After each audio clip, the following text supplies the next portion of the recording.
Guys ரீசெண்டா பார்த்ததுலயே தரமான டிஃபரெண்டான ட்ரெய்லர்னா இந்த சப்தம் ட்ரெய்லர் தான். இந்த சப்தம் ட்ரெய்லரை பார்த்தீங்கன்னா, சத்தமே இல்லாம ரிலீஸ் பண்ணியிருக்காரு நம்ம ஈரம் படத்தோட டைரக்டர். இந்த படமும் அவருது தான். ட்ரெய்லரோட ஃபர்ஸ்ட் ஃப்ரேமே நல்லா இருந்தது கைஸ். எல்லாருமே பார்த்தீங்கன்னா, பெஸ்ட் எக்ஸ்பீரியன்ஸுக்கு ஹெட்செட் யூஸ் பண்ணுங்கன்னு சொல்லுவாங்க. ஆனா இவர் பார்த்தீங்கன்னா, ஹெட்செட் யூஸ் பண்ணாதீங்க, அது உங்களுக்கு நல்லது இல்லன்னு சொல்லி ஸ்டார்ட் பண்றாரு.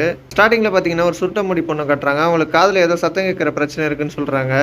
அப்புறம் நல்லா பார்த்தா தான் தெரியுது அந்த பொண்ணு பார்த்தீங்கன்னா லட்சுமி மேனன். இந்த படத்தோட ஜேர்னர் என்னன்னு பார்த்தீங்கன்னா ஹாரர் ப்ளஸ் த்ரில்லர். ஏன்னா படத்துலேயே ஹீரோ பார்த்தீங்கன்னா ஒரு பேராநார்மல் இன்வெஸ்டிகேட்டராக வராரு. கைஸ் இந்த கதை நடக்கிற இடம் எதுன்னு கன்ஃபார்மாக தெரில. ஆனால் இந்த கெமிஸ்ட்ரி லேப் அப்புறமா இறந்து போயிருக்கிற இந்த பொண்ணு பார்த்தீங்கன்னா மெடிக்கல் ஸ்டூடெண்ட். இதெல்லாம் வச்சு பார்க்கும்போது கதை பார்த்தீங்கன்னா மெடிக்கல் காலேஜில் நடக்கிற மாதிரி நமக்கு தோணுது. லட்சுமி மேனன் பார்த்தீங்கன்னா அங்கே ஒரு மெடிக்கல் ஸ்டூடெண்ட்டாக இருக்கலாம், இல்லாமலும் இருக்கலாம். ஏன்னா ஸ்டார்டிங்கில் பார்த்தீங்கன்னா நார்மலாக வர லட்சுமி மேனன், அதுக்கப்புறம் அந்த சத்தம் கேட்கறதுனால அவங்கள ஹாஸ்பிட்டலில் அட்மிட் பண்ணுறாங்க. லட்சுமி மேனன் மட்டும் இல்லை, இந்த மாதிரி சத்தம் கேட்டு நிறைய பேர் இறந்துருக்காங்க. அது மட்டும் இல்லாமல் முன்னாடி இருந்த ஸ்வேதாவோட கேஸ்க்கும் இதுக்கு ஏதோ சம்மந்தம் இருக்கு போல. இது எல்லாத்தையும் லிங்க் பண்றது என்னன்னு பார்த்தீங்கன்னா சத்தம்னு ஹீரோ சொல்றாரு.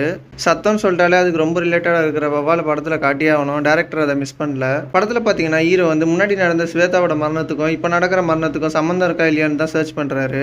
இது வரைக்கும் இந்த ட்ரெய்லர்ல பார்த்தீங்கன்னா பேயே காட்டல, ஆனா ஒரு ஹாரர் த்ரில்லர் ஜானர்ல இந்த ட்ரெய்லர் போகுது. அதுக்கப்புறம் மந்திரவாதி மாதிரி ஒரு லேடியை காட்டுறாங்க. கதையில பார்த்தீங்கன்னா சிம்ரானும் இருக்காங்க, ஆனா இவங்க ரோல் என்னன்றத பெருசா ரிவீல் பண்ணல.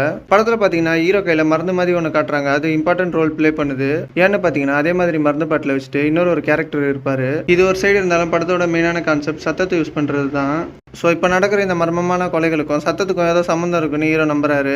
சத்தத்தை யூஸ் பண்ற அந்த இன்விசிபிள் கொலைக்காரனை கண்டுபிடிச்சாரா இல்லையான்றது தான் படத்தோட மிச்ச கதையா இருக்கும்னு நினைக்கிறேன்.